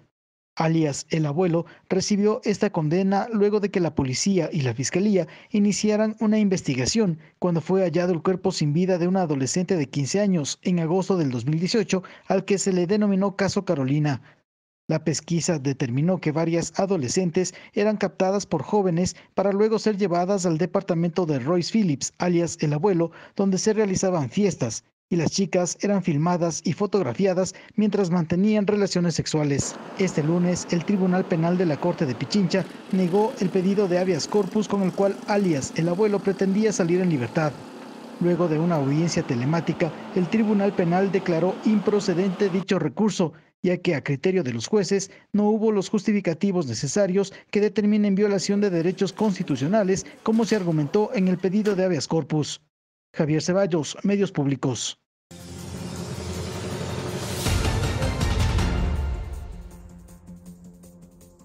¿Qué ocurre en el mundo? En México, el presidente Andrés Manuel López Obrador celebró que el sistema sanitario no esté saturado como en otros países. También destacó que su nación aún cuenta con una disponibilidad de un 70% de camas en la unidad de cuidados intensivos. Hasta el momento se registran más de 14.600 contagiados y más de 1.300 los fallecidos. Por otro lado, la Cámara de Diputados discutirá en un periodo extraordinario la propuesta enviada por el mandatario que busca que la Secretaría de Hacienda pueda reasignar los recursos del presupuesto durante emergencias económicas por encima del Congreso. Vamos bien, porque se ha podido domar la epidemia y en vez de que se disparara, como ha sucedido desgraciadamente en otras partes, aquí el crecimiento ha sido horizontal.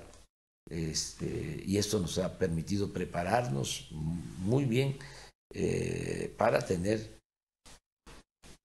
todo lo que se requiere de equipos médicos, los especialistas, un abrazo fraterno, solidario a las enfermeras, a los médicos. Así, ya dije, son héroes, son nuestras heroínas las enfermeras y héroes nuestros médicos. Mientras el presidente de Estados Unidos, Donald Trump, volvió a cargar contra Pekín, afirmando que no descarta exigir al país asiático el pago de miles de millones de dólares en compensación por el daño mundial provocado por la pandemia. También señaló que no se responsabiliza de las múltiples intoxicaciones con detergentes provocadas después de que sugiriera ingerir o inyectar estos productos para combatir la enfermedad, algo que fue cuestionado por médicos y científicos de todo el mundo. No estamos contentos con China, no estamos contentos con toda esta situación, porque creemos que podría haberse detenido en su origen rápidamente y no se habría extendido por el mundo. Mientras el Pentágono descalificó 3 videos mostrando ovnis en plena crisis política por la epidemia del COVID-19 y las declaraciones del presidente Donald Trump, el Departamento de Defensa de Estados Unidos decidió publicar los videos para aclarar cualquier idea errónea del público sobre si el material que ha circulado era real. Después de una revisión exhaustiva, el departamento determinó que la divulgación autorizada de estos videos desclasificados no revela ninguna capacidad o sistema sensible y no afecta ninguna investigación posterior de incursiones militares en el espacio aéreo por fenómenos aéreos no identificados, fue lo que dijeron.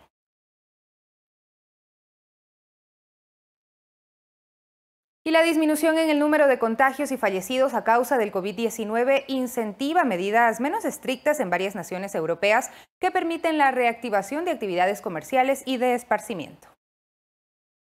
Poco a poco, las medidas de confinamiento se vuelven menos estrictas en varios países europeos. En España, por ejemplo, los niños pueden salir nuevamente a jugar acompañados por un adulto luego de 7 semanas de estricta cuarentena. Esta acción también permitirá al gobierno desarrollar un estudio epidemiológico a 36.000 familias para conocer cómo se transmite el virus a nivel comunitario y cuál es la afectación a las personas según su edad y sexo en las diferentes provincias. Pero España no es el único país europeo en relajar las medidas. Italia, otra de las naciones con mayor afectación en Europa, anunció que el 4 de mayo finalizará parte de las restricciones de confinamiento. Se reanudarán la producción industrial y las obras de construcción y se abrirán los parques, aunque las reuniones masivas seguirán prohibidas. En Suiza, la mayoría de comercios están activos. Allí el distanciamiento social es obligatorio, así como el uso de mascarillas y gel desinfectante. Mientras que en Noruega, después de 6 semanas sin clase, los niños de entre 6 y 10 años retornaron al colegio. Además, en la República Checa, algunos comercios con una superficie máxima de 2.500 metros cuadrados, como tiendas de ropa o librerías, reabrieron sus puertas. No obstante, el director ejecutivo del Programa de Emergencias Sanitarias de la Organización Mundial de la Salud, Michael J. Ryan, advirtió este lunes que levantar el confinamiento de forma precipitada podría tener un mayor impacto en la economía, por lo que recomendó aprender de las experiencias de cada país y que exista una comunicación global. Coralía Pérez, Medios Públicos. Mientras tanto, una vacuna contra el coronavirus desarrollada por el Instituto Jenner de la Universidad de Oxford fue aprobada con éxito en monos. Los expertos prevén compartir los resultados con la comunidad científica la próxima semana y someter el estudio a la correspondiente revisión. Una inoculación de dosis únicas fue aplicada el mes pasado a 6 macacos. Posteriormente, los animales fueron expuestos a grandes cantidades del virus SARS-CoV-2, con las que ya habían enfermado otros animales en las instalaciones. En caso de que se ratifique su efectividad, los expertos creen que millones de dosis de la vacuna podrían estar disponibles para humanos en septiembre.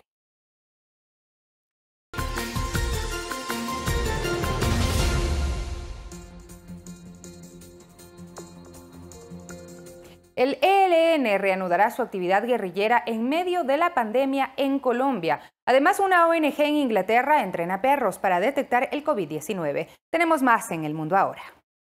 El Ejército de Liberación Nacional anunció que reanudará sus operaciones militares a partir del 1 de mayo, tras el alto al fuego de un mes que concedió ante la emergencia sanitaria por el nuevo coronavirus. Según el grupo guerrillero, el cese de hostilidades se cumplió a cabalidad, como fue debidamente verificado por las instituciones observadoras del conflicto colombiano.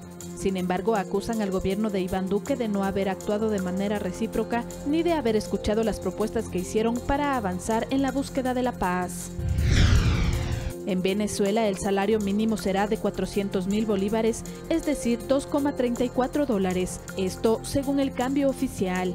Se trata de un incremento del 60% frente al alza realizada en enero de 2020, cuando el salario mensual alcanzó los 250.000 bolívares. El aumento se conoce al mismo tiempo que el gobierno de Nicolás Maduro anunció que se realizará el control de precios de los productos básicos con el fin de controlar la especulación. La epidemia del COVID y el confinamiento vaciaron las iglesias de varios países. En Puente Real, en el oeste de Venezuela, los fieles están presentes. El padre Ricardo oficia su misa dominical con un templo vacío. Sin embargo, los fieles siguen en cierto modo presentes. puesto que sus nombres ocupan los bancos en papeles que la cuarentena forzó a abandonar. Una ONG en Reino Unido entrena perros para detectar el COVID-19. Los caninos denominados Medical Detection Dog han podido detectar enfermedades como el cáncer, el Parkinson y algunas enfermedades bacterianas. En su sala de entrenamiento en Milton Keynes, los perros son entrenados intensamente para olfatear muestras del virus e indicar cuándo lo han encontrado. El procedimiento se basa en la idea de que cada enfermedad desprende un olor distinto, que los perros están en una posición única para oler. Fernanda de la Bastida, Medios Públicos.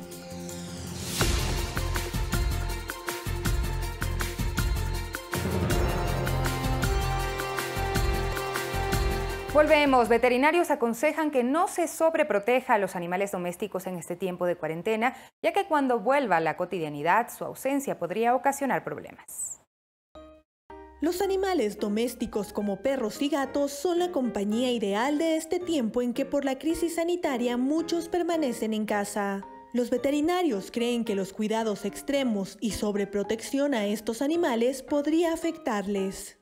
Ya que si bien ahorita gracias a la cuarentena nosotros pasamos junto con ellos la mayor cantidad de tiempo, ¿sí?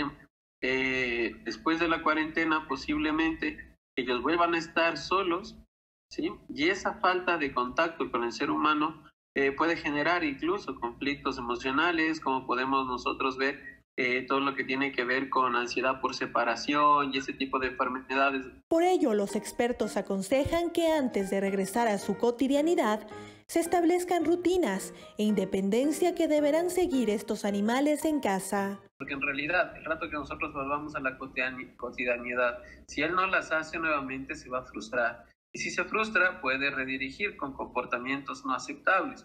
Muchas veces se orinan en lugares donde antes no lo hacían, e incluso pueden morder. Este tiempo de cuarentena para los veterinarios ayudó al medio ambiente y por ello fue común observar animales que antes no se los veía en la ciudad.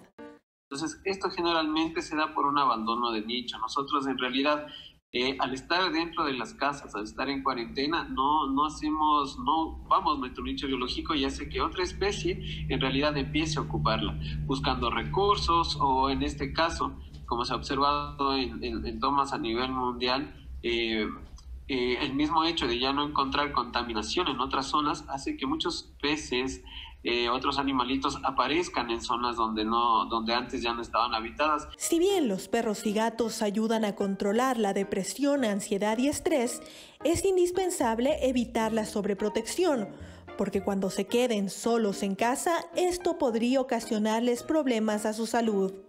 María Elena Vaca, Medios Públicos. Y ya es momento de despedirnos, pero queremos compartir con ustedes este tema inédito de Jaime Ostaiza, miembro del Ejército Ecuatoriano, quien envió su canción a Telediario. Un buen día para todos.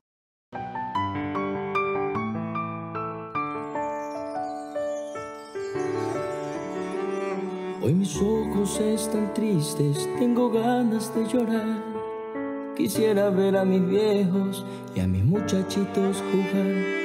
Tengo fe, esto pasará, para siempre sé que no.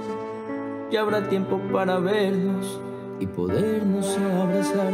Pero antes cumpliré una gran misión. Voy a luchar por ti, voy a cuidar de ti. No tengo fuerzas, pero me las da mi Dios.